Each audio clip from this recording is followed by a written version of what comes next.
From UFOs to psychic powers and government conspiracies, history is riddled with unexplained events. You can turn back now or learn the stuff they don't want you to know.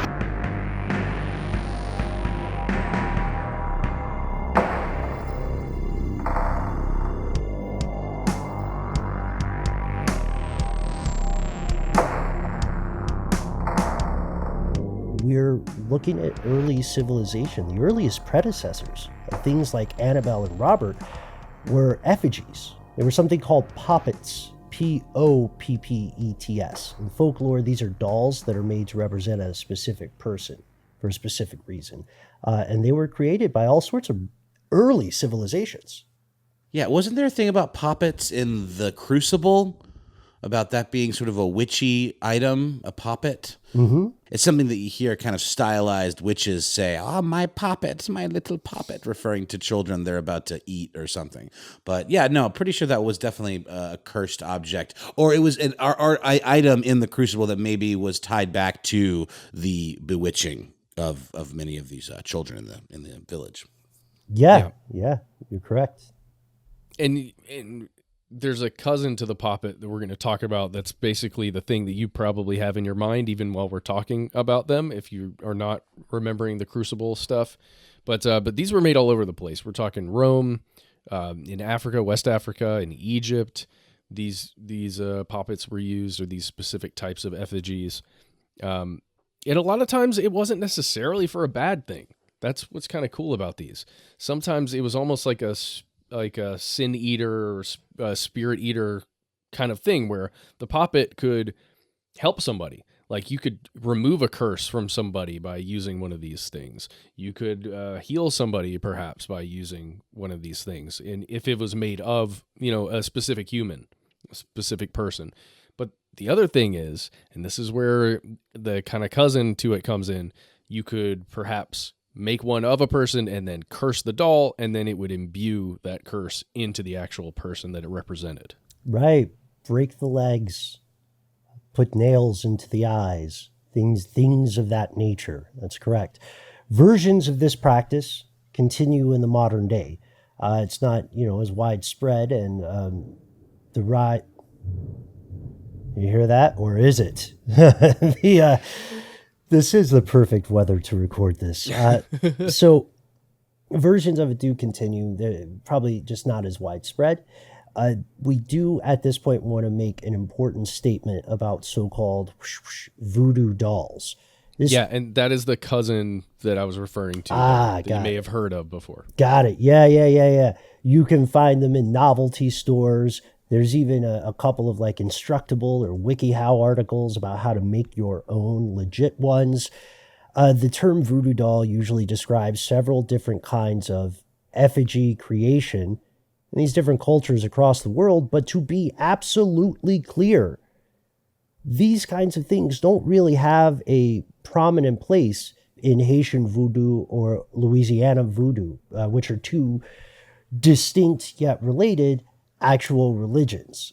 So a lot of the conflation of these sorts of effigies with the practices that we would term loosely voodoo come about from racism in the past. This was probably more common, the people practicing that kind of stuff in the Crucible or being accused of doing so.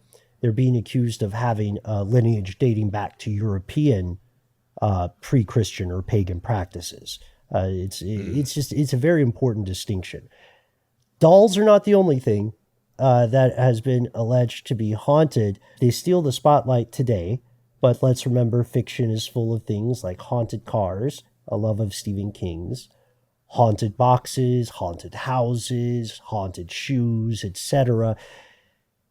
It turns out there is an entire cottage industry of haunted objects out there today. And thanks to the great work by a New York Times journalist, Alicia DeSantis, you can take a closer look at this subculture that is selling haunted items on eBay, and they want to give you an opportunity to buy one. Spoiler, most of them are dolls, but there's other stuff too. They are. I'll give you an example right here. I am looking at an active item for sale right now. It is titled Haunted Active Dolls Paranormal Spirit of Vanessa. And it is looks like an American Girl doll, maybe even a little better made. I don't know. The craftsmanship on American Girl dolls is very high, but this looks pretty incredible. The blue eyes are haunting. There we go. I found one that I was reading earlier. I just felt the vibe of this. Gothic cursed item, Devil Satan, Ouija board, Baphomet, paranormal, psychic tarot. That is a winning combination right there, my friend. 13 Is that all in one item? 13 watchers right now. Yeah, it's all one item. It's only $55 OBO or best offer. So for that and $14 shipping, you could get all those keywords together today. That's like a cursed turducken. It is. Yeah, that's a good way to say it. A cursed turducken. Dude, you guys, I'm looking at I don't know what this is. It's an authentic Dybbuk. A Dybbuk. That's a gremlin or goblin from the Jewish faith, if I'm not mistaken. You are correct. A malevolent spirit that can enter and possess the body of a living person unless they're exorcised. And there's an idea that has something in common with the myths about jinn, that they could be restrained in a specific type of container under the correct type of ritual. Mm-hmm. Whoa, there are a lot of these for sale on eBay. Can you imagine like what it must be like on like the dark web? That's where the real stuff is. Jeez, okay. So you can go and see this stuff yourself right now.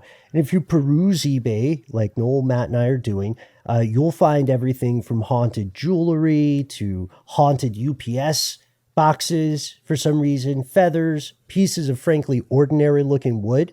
But DeSantis has something to note about this. I like the way she put it. She said that they might be said not to be haunted so much as enchanted for specific reasons, for luck, for fortune, that you have to have a positive environment.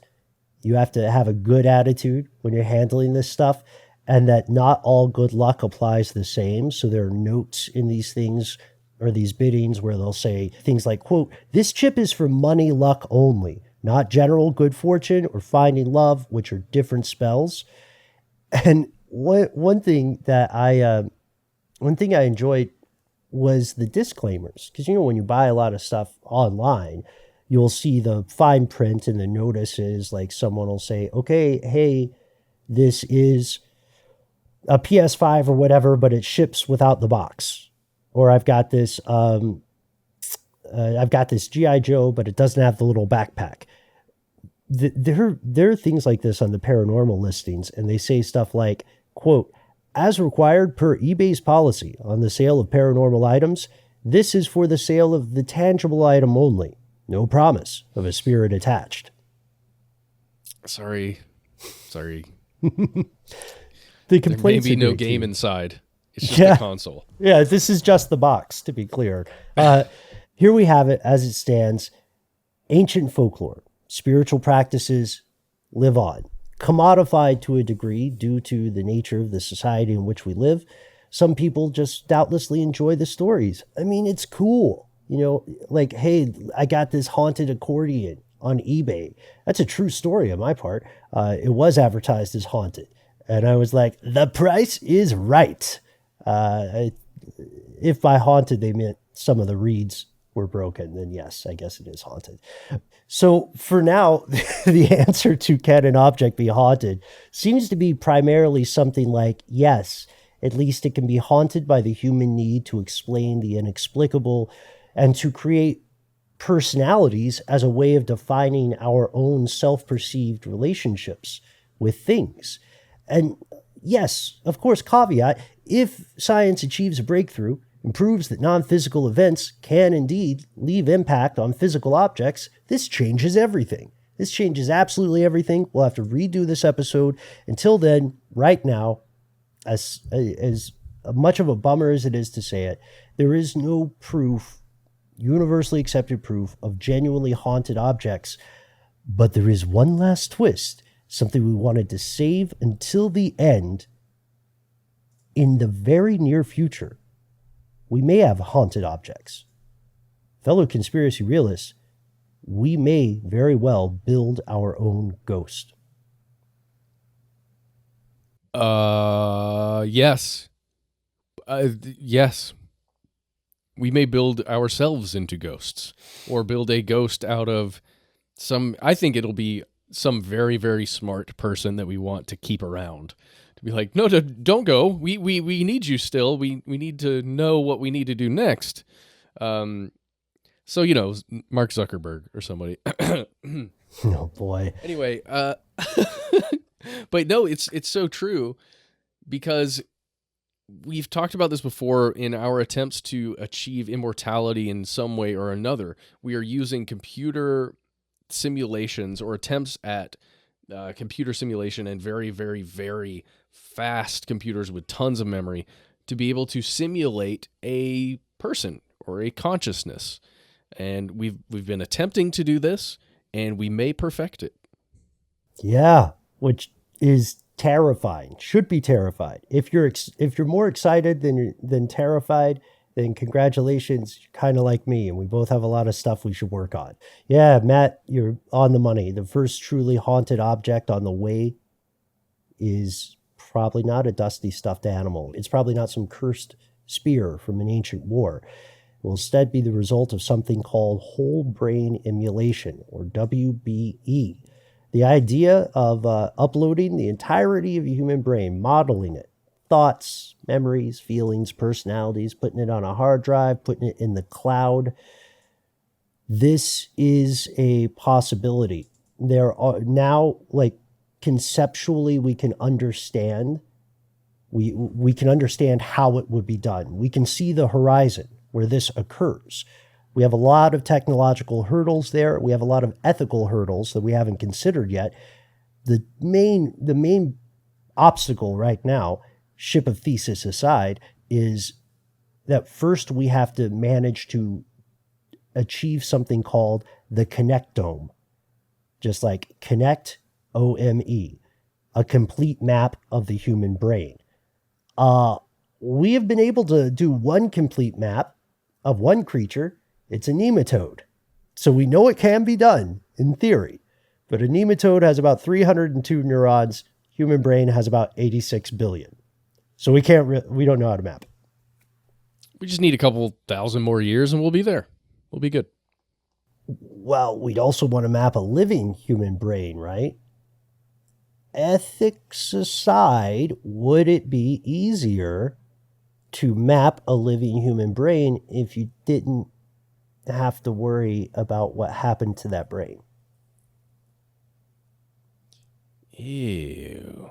I know. It gets sticky really quickly. I was going to say, I'm wondering if there's some kind of, because obviously it's our inability to see into the brain, deep into the brain enough, with enough resolution to be able to pick out those, each neural pathway. Because you could definitely get a pretty cool image of brains just by scanning them, but it's not the same thing as looking at, like you said, all of the neurons. Right. And we, the tools we have, things like MRI and so on, it's exactly as you described. There's just not the level of sophistication we need here. But if someone can map a brain and all its interconnections, the next step would be trying to make an emulation of it that could run the copy of Paul Mission Control Decant, creating something that we'll call a substrate independent mind, or to be cutesy about it, a sim. If this sim could exist, then it would inherently be conscious, even if we don't understand what consciousness is for us. It would be literally a ghost in the machine. For now, this is hypothetical. But the technology and the research are continuing at a breakneck pace. I think it's very optimistic, Matt, that you say the first immortal, the first ghost first thing to haunt an object like this might be one of the world's smartest people. I am tempted to say I think it would be one of the world's wealthiest people who was terrified of dying. What do you guys think about that? Yeah, I think my example would hold true for probably both of those. Yeah, you did nail it on that one. So the ethical... Guys, yeah. Ben, that's exactly, I can't remember which season of Westworld it is, but that's exactly one of the main plot points in one of the HBO's Westworld seasons, where it's essentially Ghost in the Machine. It's physical, well, it's programs that are software built into hardware that then the software gets transferred as a ghost into a server where now they only exist virtually, but it's the full consciousness of those at one point physical beings. Wow. Yeah. That's interesting. Kind of like San Junipero, right? In Black Mirror. Black Mirror. There's a reason that fiction centers on this kind of stuff and orbits these sort of concepts. Science fiction in particular as a genre is often prescient in one way or another. So don't be surprised if within your lifetimes humanity finally has the haunted dolls it has loved and feared since the dawn of recorded time. They may just end up being computers, and one of those ghosts one day might be you.